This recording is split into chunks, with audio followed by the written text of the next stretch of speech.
Welcome back to another video. We're going to be previewing tonight's card from Leeds, Jack Catterall versus Josh Taylor, the rematch, and the two fights that will be chief support. So it'll be Chev Clark taking on Ellis Zorro, and we have Paddy Donovan against Lewis Ritson. So we'll start with the Paddy Donovan against Lewis Ritson fight. I'm really looking forward to this one. You have Paddy Donovan under Andy Lee. Look like they've got a good thing going on there. Didn't look great in his last fight compared to the ones before. Obviously, I know he's on a tear stoppage-wise, but he did show vulnerability there. Obviously, Ritson bought in probably as the B-side to propel Paddy Donovan on to bigger and better things. Probably a last chance saloon as well for Ritson. Obviously back earlier on in his career at lightweight, he was knocking everybody out. Is on the record say that he has problems with discipline and, that kind of thing, eat the odd thing, cut a few corners in training here and there. But yeah, it's definitely an interesting step up in competition for Paddy Donovan. I do expect Donovan to get the job done. However, I do think Ritson will give him a hard time. He didn't perform great in the O'Hara Davis fight in his last fight. Fighters, when they have a fight coming in, essentially is their last chance saloon. They can be dangerous. So I'm looking forward to it. It was a very fiery head-to-head the weigh-in yesterday.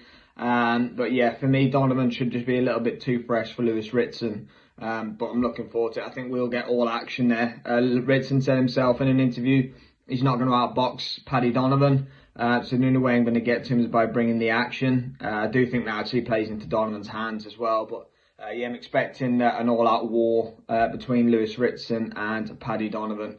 I think that'll be a great fight, but Donovan should get the job done there. You have Chev Clark versus Ellis Zorro. That's going to be the co-main event, co-feature to Taylor Catterall 2. Zorro coming off a heavy first-round knockout to Jaya Pattaya in Saudi Arabia. No harm in losing to Pattaya. I think him and Bradis stand alone right now as the number 1 and number 2 cruiserweight in the world. We saw again last week that there really isn't too much to separate those guys. Pattaya won clearly because he started the fight well. But Bradis, he's made of absolute metal. We saw what he did later on in the fight. Zorro's going to come in with a point to prove. I like what I've seen from Chev Clark so far. He's heavy-handed. We had the whole fiasco around the purse bids with Chamberlain, Boxer and Matchroom, that kind of thing. Me personally, I have no issue with Chamberlain going and chasing the European title. If Chev Clark keeps winning, there's inevitable that those guys will probably meet down the line in any case. But yeah, I think Clark will wipe out Zorro. I think it'll be within the first 4 rounds, probably. Again, good opportunity for Ellis Zorro, but it's a tough fight to come back to after being flatlined by Jaya Pattaya, within the last 6 or so months, I believe it was.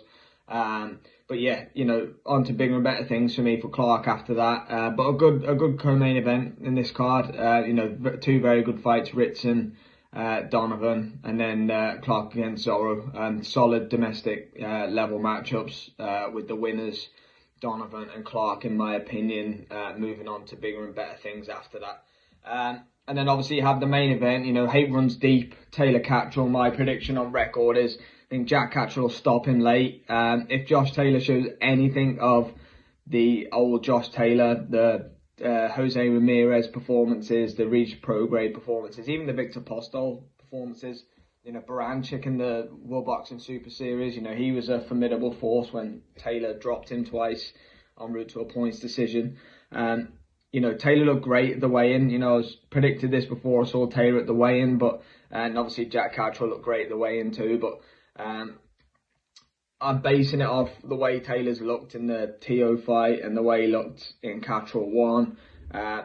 Double that with his inactivity. I don't think at 33 a fighter just suddenly regains the form of when they were 27, 28. I just don't think that that's going to happen. Couple that with the eye injury he's had. He's had various other injuries, I believe, too. Josh Taylor's going to go down as a Hall of Famer, arguably the best Scottish boxer of all time. I just feel that Jack Catterall has his number, and there's no shame in that. Jack Catterall's criminally underrated. He's a good boxer. I know it's controversial picking him to stop Josh Taylor because he's not a big puncher, but he did drop him in the first fight. But Taylor didn't look like he had any legs in that fight either. So it's a classic 50-50 fight. It really is. If Josh Taylor looks like Josh Taylor of old, he will beat Jack Catterall.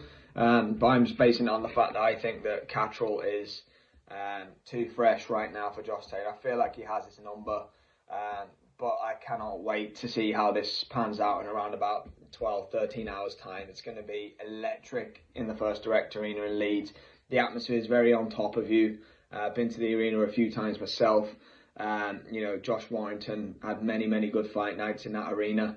So yeah, it's going to be electric. My picks, Donovan Clark and Jack Catterall, all by finishes. But let me know in the comments what you think. Taylor Catterall 2 is here. Hate runs deep. Let's see how it goes in around about 12 or 13 hours time.